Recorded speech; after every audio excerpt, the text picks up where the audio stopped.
আমি যদি কাউকে ভালোবাসি সেটা যদি অনেক বেশি ভালোবাসা হয়ে যায় সেটাও পয়জন হতে পারে। দর্শকদেরকে আমি বলতে শিখেছি একটু ডিফারেন্ট ওয়েতে দেখতে চাই। যখন একটা গল্প তৈরি হয় তখন কিন্তু বাস্তব অনেক কিছু থেকে আমরা ইন্সপায়ার্ড হই, বাট মেইনলি কিন্তু আমরা একটা বাস্তব গল্পকেই বা একটা বাস্তব ক্যারেক্টারকেই আমরা প্রেজেন্ট করি না। সো অবশ্যই আপনারা যখন দেখবেন, আমি তো একজন নাটকের মেয়ে, ওই জায়গা থেকে যখন একটা নায়িকার ক্যারেক্টার প্রেজেন্ট করেছি আমার অনেক স্টাডি করতে হয়েছে। হ্যাঁ, সো ওই জায়গা থেকে স্টাডি করে একটা ক্যারেক্টার প্লে করেছি, বাট আপনারা যখন দেখবেন আপনারাই বুঝতে পারবেন যে আসলে এখানে কতটুকু মিল আছে কতটুকু নেই। বাট আমি বলবো পার্সোনালি কোনো নায়িকার সাথে আসলে এই গল্পের কোনো মিল নেই। আমার কাছে মনে হয় access of anything is poison. আমি যদি কাউকে ভালোবাসি সেটা যদি অনেক বেশি ভালোবাসা হয়ে যায় সেটাও পয়জন হতে পারে।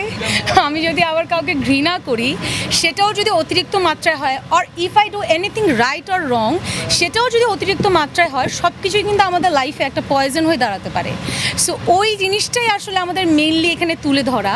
সো আপনারা যখন কাজটা দেখবেন তখন you will feel the same. আমার মনে হয় নায়িকারা বা একটা আর্টিস্ট শুটিং সেটে থাকে, আশেপাশে কিন্তু পুরো টিম ঘিরে থাকে। সো ওই টিমটাকে ঘিরেই আসলে আমার প্রথম পোস্টারটা, আপনারা যে পোস্টারের কথা বলছেন।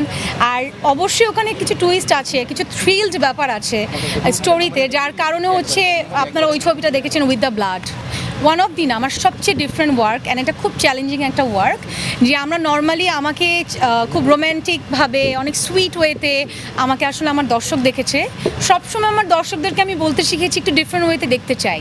আমার মনে হয় এর থেকে ডিফারেন্ট কিছু আমি জানি না দেখাতে পারবো কি না, বাট আমি চেষ্টা করেছি। একজন ডিরেক্টরের অন স্ক্রিন কেমিস্ট্রিটা খুব দরকার, যে আমার ডিরেক্টর আমাকে এটা বোঝাচ্ছে যে এই ক্যারেক্টারে আমি তোমাকে এইভাবে দেখতে চাই। সো এটা বলার সাথে সাথে যখন আমি বুঝে যাই, that is the main thing. মানে দাদা যখন আমাকে বলে তিশা আমি তোমার এই ক্যারেক্টারটা এইভাবে চাই, সেটা সামহাও আমি বুঝে ফেলি। So this is called chemistry. So আমার কাছে মনে হয় দাদার সাথে আমার এত ভালো ভালো কাজ হয়েছে, অ্যান্ড দাদা আমাকে এত সুন্দর করে প্রেজেন্ট করেছে, সঞ্জয় দা। সো ওয়াই নট আরও বড় কিছুতে আমরা একসাথে আপনাদের সামনে প্রেজেন্ট। তার মানে আচ্ছা হ্যাঁ, আহমেদ তৌকির ভাইয়ের গল্পে আমি এর আগেও আমার কাজ হয়েছে, অনেক ভালো ভালো কাজ আপনাদের সামনে দিয়েছি। নরসুন্দরী একটা ভালো কাজ, অ্যান্ড আমাদের আরও অনেক ভালো একটা কাজের প্ল্যান ছিল যেটা চেঞ্জ হয়ে নরসুন্দরী হয়েছে। বাট এটা তো আমি আমার দর্শককে হতাশ করব না, আমার মনে হয় ভালো লাগবে। One of the important thing হচ্ছে আজকে আমাদের হাউস ফুল হয়ে গেছে। সাবস্ক্রাইব করে আপনারা তো 20টাকে দেখে ফেলছেনই, বিকজ অলরেডি রিলিজ হয়ে গেছে, রাইট? রিলিজ হয়ে গেছে। সো আপনারা চাইলে যারা ঘরে বসে দেখতে চান, স্ক্রিনিংয়ে না এসে আপনারা ঘরে বসেও দেখতে পারেন। Thank you, thank you.